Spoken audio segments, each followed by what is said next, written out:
You know, we have this rather peculiar idea in our culture that helping others is always the right thing to do. We've been taught from childhood that to be a good person, a spiritual person, a loving person, you must always say yes. You must always give. You must always be available. And if you hesitate, if you pause, if you dare to set a boundary, well then something must be wrong with you. You must be selfish. You must be unkind. But what if I told you that this entire notion is backwards? What if the compulsive need to help everyone, to fix everyone, to rescue everyone, is not actually love at all, but a form of interference? A way of disrupting the very lessons that life is trying to teach? Think about it. When you continually rescue someone from the consequences of their own actions, what are you really doing? You are not helping them. You are keeping them trapped. You are preventing them from learning. You are standing between them and the wisdom that only comes through experience. Now, I'm not suggesting we become cold or indifferent. That would be another extreme, wouldn't it? The question is not whether we should care. The question is how we care. And more importantly, who we choose to pour our energy into. Because you see, there are certain types of people who will drain you dry. They will take and take and take, and no matter how much you give, it will never be enough.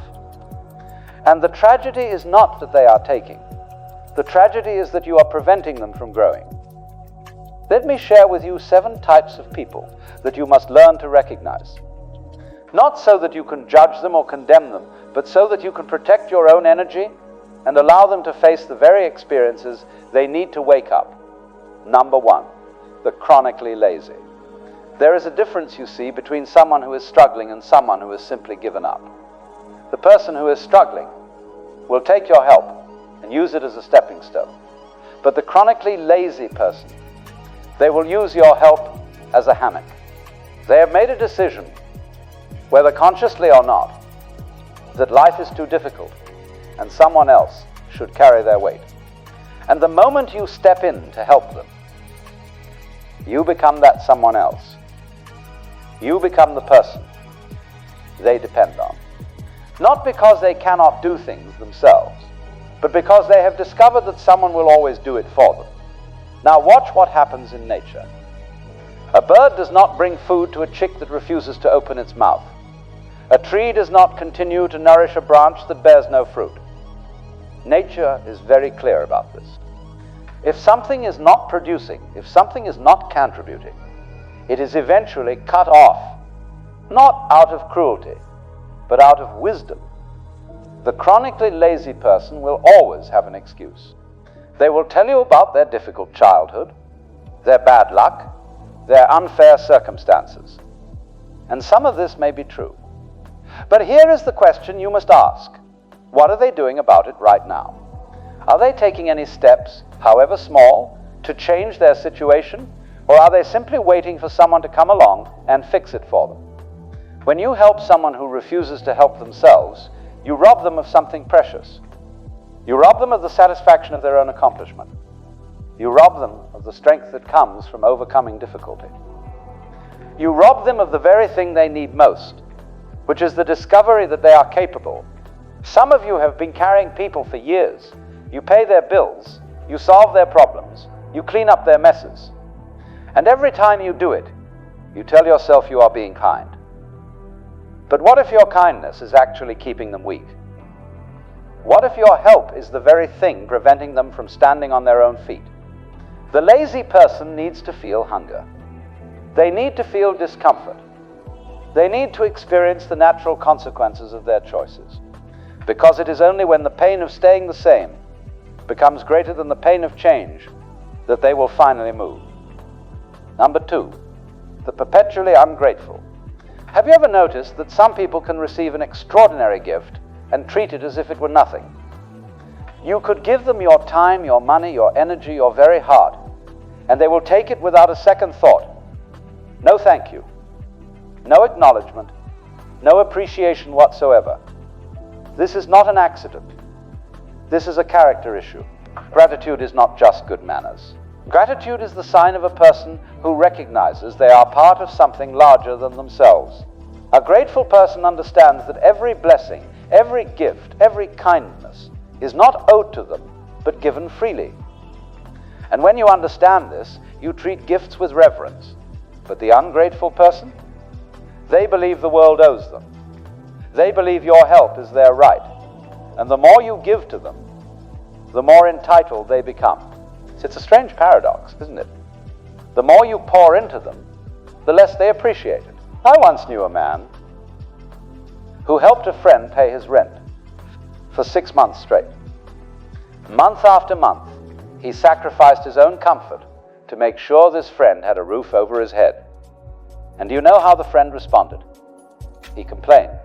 He complained that the apartment was too small. He complained that the neighborhood was not nice enough.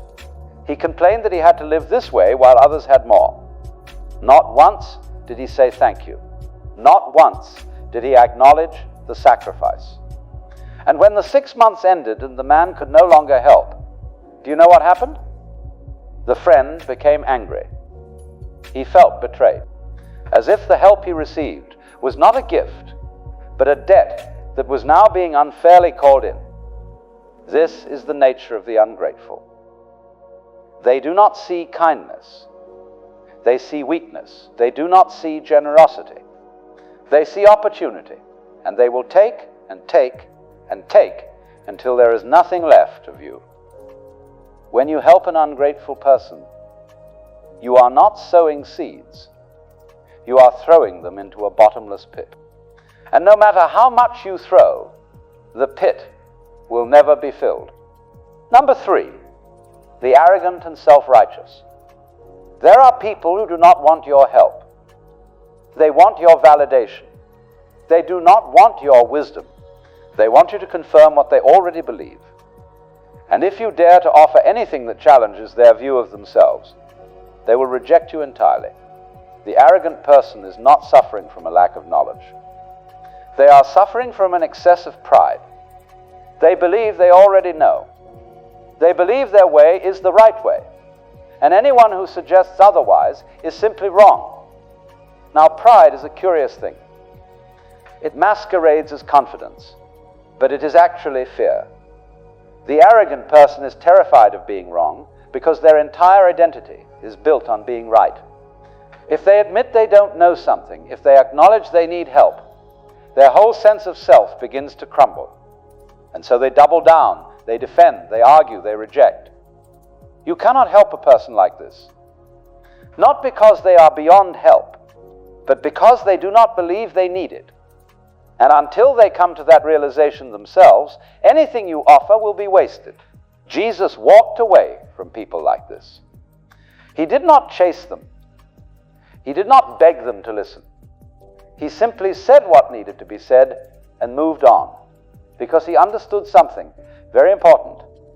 You cannot force wisdom on someone who is committed to their own foolishness. The arrogant person must fall. They must experience the consequences of their pride. They must hit the ground hard enough that they finally look up and realize they do not have all the answers. And only then, when they are humbled, when they are broken, will they be ready to receive help. Number 4, the habitually wicked. Now, I want to be very careful here because we live in a time when people do not like to use words like wicked or evil. We prefer softer language. We say someone is troubled or misunderstood, but there are people in this world who are not confused. They know exactly what they are doing, and they do it anyway. The wicked person is not someone who makes a mistake. We all make mistakes.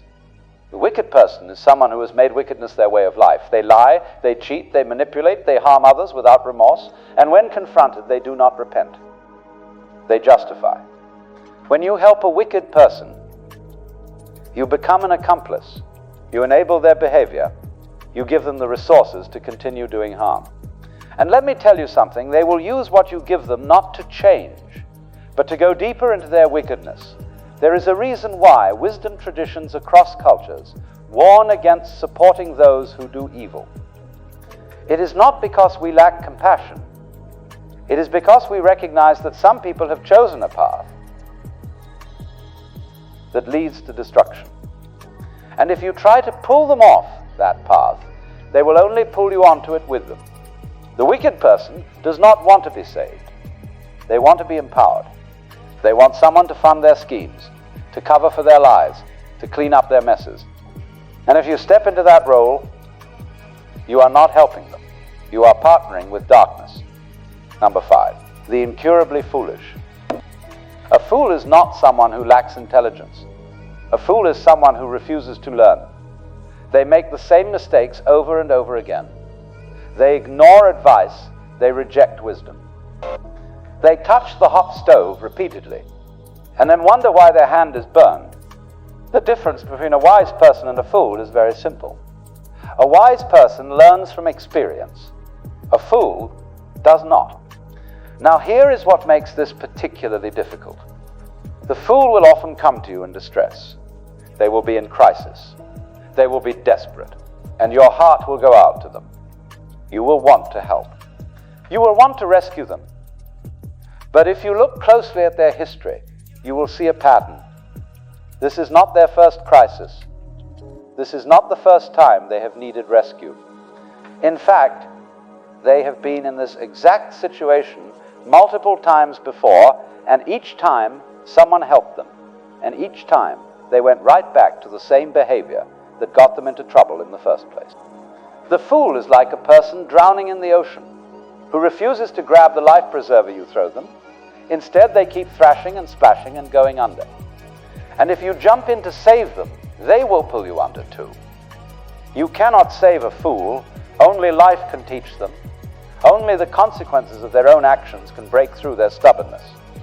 And if you keep intervening, you prevent those consequences from doing their work.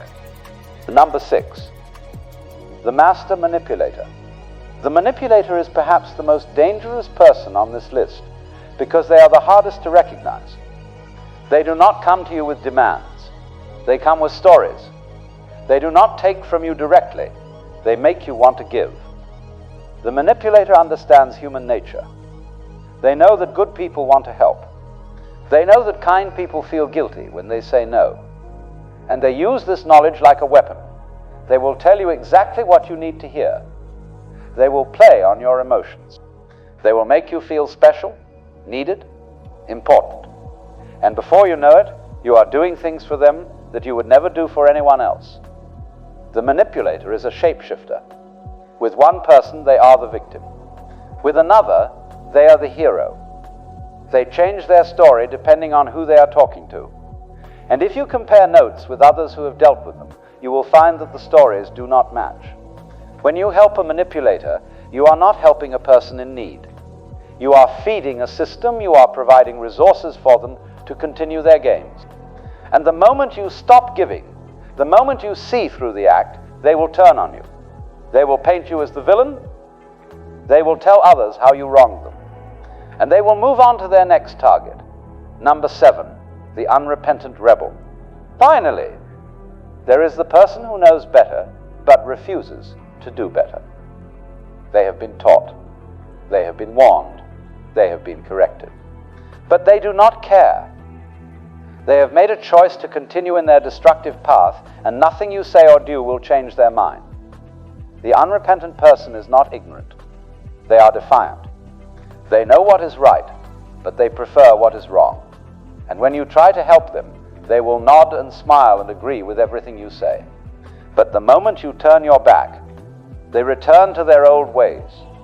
This is the hardest type of person to let go of, because you can see their potential. You can see what they could become if they would just change.